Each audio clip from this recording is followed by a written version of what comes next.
यहाँ के सुदूर पश्चिम चंपारण के सुदूर बितिहरवा गांव में गांधी आश्रम पर आप सब जुटे हैं। दो तीन बातें। पिछले 6-7 दिन बहुत कठिन समय रहा है। इसलिए नहीं कि जनसुराज चुनाव हार गया, इसलिए कि बिहार में लोकतंत्र के साथ एक बहुत बड़ा अन्याय हुआ है और जनसुराज की सोच से जुड़े हुए लोग, जनसुराज को मानने वाले लोग, जनसुराज परिवार के सदस्यों के लिए गांधी जी का बितिहरवा स्थित ये आश्रम हमेशा से प्रेरणा का स्रोत रहा है। तो जब हम लोगों के लिए ये कठिन समय रहा है तो हम लोग वहां पर वापस आए हैं जहां से इस सोच की, जहां से इस अभियान की शुरुआत करी थी आज से 3.5 साल पहले। यहीं से चंद लोगों ने पैदल चलना हम लोगों ने शुरू किया था। देखते देखते 2-2.5 बरस में जनसुराज लाखों लोगों का परिवार बन गया, लाखों लोग इस सोच से जुड़े। और सबसे बढ़ के बिहार में लाखों ऐसे लोग हैं जिनके मन में ये आशा जगी कि बिहार में भी कुछ बदल सकता है, बिहार में भी व्यवस्था बदल सकती है, बिहार में भी बच्चों के लिए पढ़ाई हो सकती है, यहाँ पर भी रोजगार हो सकता है, यहाँ पर से भी पलायन बंद हो सकता है। लोकतंत्र में चुनाव में हार जीत होती रही है, हम लोग चुनाव से जुड़े रहे हैं, ये कोई नई बात नहीं है, नई घटना नहीं।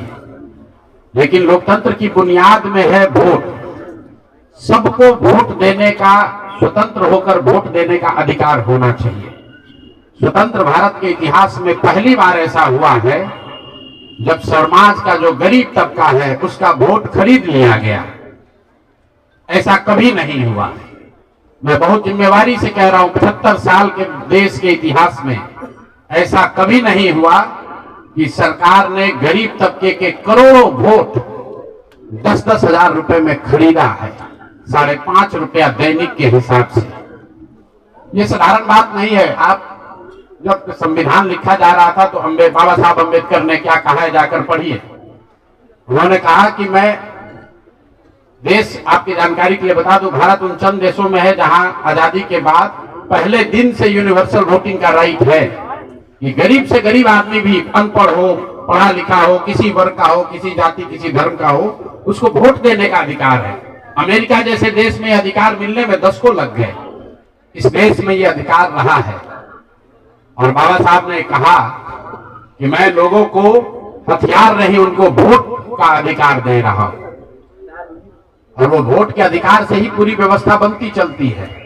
सरकार चुनाव के पहले योजना निकालती है कि जो लोग भी गरीब हैं, जो लोग, आप जो कैबिनेट का डिसीजन है उसको पढ़िए, उसमें लिखा गया है कि जो लोग भी इनकम टैक्स नहीं देते हैं और जो सरकारी नौकरी नहीं करते हैं, वो सारे परिवार के लोग, उनको 2-2 लाख रुपया दिया जाएगा रोजगार करने के लिए। और फिर अगले 1 महीने तक सरकारी व्यवस्था लगाकर महिलाओं को 10-10 हजार रुपए देकर उनका वोट खरीदा जाता है।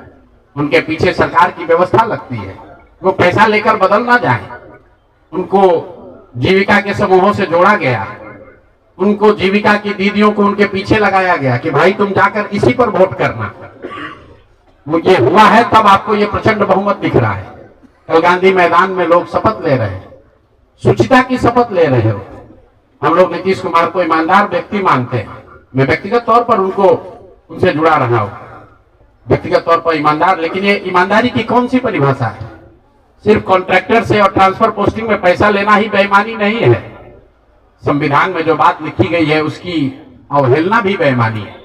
और ये सिर्फ बिहार का मसला नहीं है। मैं आपके जरिए पूरे देश के लोगों को ये बताना चाहता हूं, ये बिहार के चुनाव के परिणाम, आप इसको गंभीरता से लीजिए। ये जनसुराज का मामला नहीं है। अगर ये चीज अलाउ कर दी जाए तो देश से लोकतंत्र खत्म हो जाएगा। कोई भी दल जो सत्ता में है वो कभी चुनाव ही नहीं हारेगा। किसी भी सरकार के लिए 15, 20, 30 हजार करोड़ रुपया कहीं से कर्ज लेकर भी लोगों से को बांटने में कोई दिक्कत नहीं, कोई कर सकता है। आप देखिए, बिहार सरकार के पास पैसा नहीं था, कंटीजेंसी फंड से पैसा डाइवर्ट करके, वर्ल्ड बैंक का पैसा जो दूसरे काम के लिए था उसको डाइवर्ट करके ये वोट खरीदा गया है। और मैं बिल्कुल गंभीरता से दावे के साथ कह रहा हूं, कैमरे पर कह रहा हूं कि सरकार ने ये 10-10 हजार रुपए में वोट खरीदा है। अगर मैं गलत कह रहा हूं तो सरकार हम पर केस कर दे, हमको जेल में डाल दे, पीछे हटने वाले नहीं। गांधी जी ने जब अहिंसा की परिभाषा लिखी है तो उसमें लिखा है कि अन्याय का प्रतिकार होना चाहिए। हमारा कोई द्वेष नहीं है, हमारा कोई झगड़ा नहीं है, हमारी कोई लड़ाई नहीं है, लेकिन ये अन्याय है। ये अन्याय जनसुराज के लिए नहीं है, राजनीतिक दलों के साथ नहीं है, कैंडिडेट के साथ नहीं है जो जीते और हारे।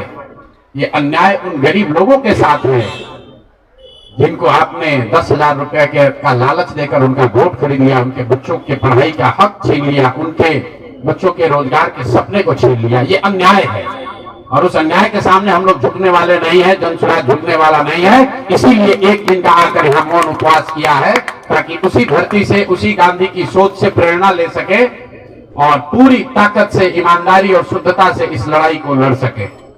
वो सारे गरीब लोग जिनको आपने 2 लाख रुपए का लालच दिया, 10,000 रुपए का पहला इंस्टॉलमेंट दिया, अब ये जनसुराज की जिम्मेवारी है कि हर उस व्यक्ति तक हम लोग पहुंचेंगे और सरकारी तंत्र उसको उलझा ना दे, ये ना कह दे कि ये फॉर्म नहीं भर पाया, इसलिए अब जनसुराज वो जिम्मेवारी लेगा। हर वो महिला जिसको 10,000 रुपया दिया गया और ये कहा गया कि अगर आप ये फॉर्म भरिएगा तो आगे आपको 2 लाख रुपए की मदद मिलेगी, अब जनसुराज वो जिम्मा उठाता है। आने वाले 1 साल 1.5 साल तक घर घर जाएंगे और आपके माध्यम से उन सारी महिलाओं को ये बताना चाहता हूं कि आप घबराइए नहीं। सरकार के अफसर आपको कहेंगे कि आप जो सरकारी शर्तें हैं उसको पूरा नहीं कर रही हैं। आपको 10,000 रुपए देते समय कोई शर्त नहीं रखा गया, लेकिन अब आगे क्योंकि आपसे वोट लेना था, आपसे वोट खरीदना था, अब 2 लाख रुपए देना है तो आपको सरकारी अफसर शर्त की बात करेंगे। तो सरकारी शर्तों के हिसाब से जो यहाँ के ग्रामीण विकास मंत्रालय ने जो शर्त जारी किए हैं, उस शर्तों के हिसाब से, उसके मुताबिक बिहार की 1.5 करोड़ महिलाओं से फॉर्म भरवाकर सरकार को जमा कराने का जिम्मा अब जनसुराज के साथियों का है। हम लोग उन घरों तक जाएंगे और आपके सामने ये घोषणा कर रहे हैं 15 जनवरी के बाद जनसुराज की ओर से सारा जनसुराज परिवार हम लोग घर घर जाएंगे। इस राज्य के 1,18,000 वार्ड में हम लोग बैठकें करेंगे और बिहार के उन लोगों को जिनको ये पैसा देकर वोट खरीदा गया है उनसे वो फॉर्म भरवाएंगे।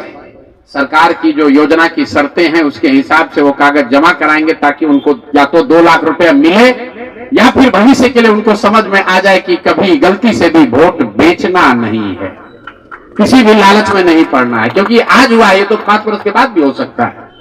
इसलिए दोनों काम करना है।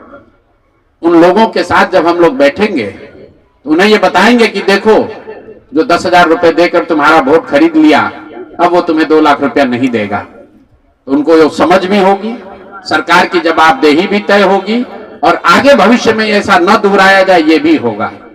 इसलिए 15 जनवरी से जनसुराज की ओर से 1,18,000 वार्डों में और 550 प्रखंडों में ये बिहार नव निर्माण संकल्प अभियान शुरू किया जाएगा, जिसमें मैं स्वयं और मेरे जनसुराज के सभी साथी अगले 15 से 18 महीने 1.5 बरस सब कुछ भूलकर हम लोग हर गांव, हर प्रखंड, हर वार्ड, हर घर तक पहुंचेंगे और हर उस व्यक्ति के साथ जिसके साथ अन्याय हुआ है उसके साथ खड़े होंगे, उसकी मदद करने की कोशिश करेंगे।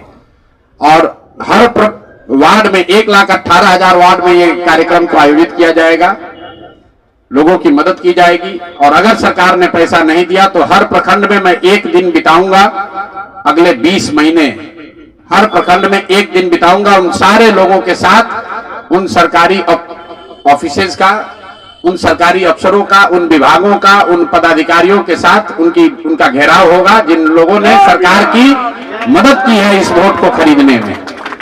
ये बात यहां खत्म नहीं होने वाली, ये बात यहां खत्म होने वाली नहीं।